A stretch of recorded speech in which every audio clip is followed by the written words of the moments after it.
questions I received was, Don, how can my client pay for their long-term care needs in retirement?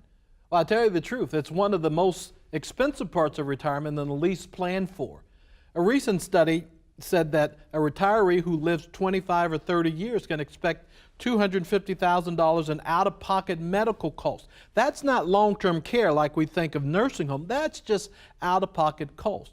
Well, what do you do for that? Well, consider the reverse mortgage. Consider the client who sets up a reverse mortgage on the onset of retirement, and let's say the line of credit is $200,000. I should write that down. $200,000 here.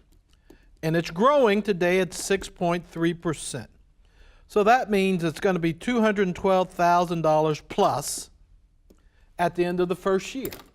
So your client establishes this line of credit, and it's growing for them.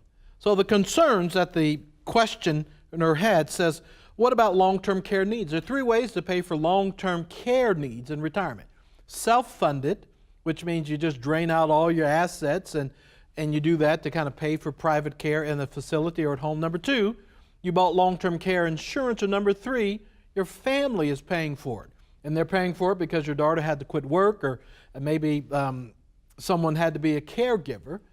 And those are the three primary ways. Establishing a reverse mortgage line of credit, letting it grow, can help you maybe to defer the cost of long-term care insurance.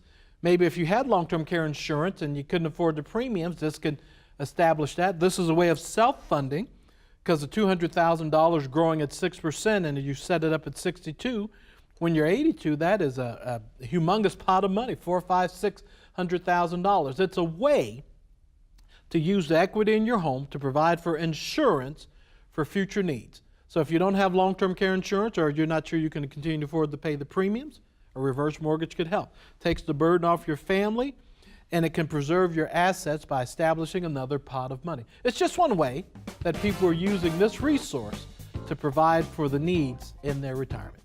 See you next time.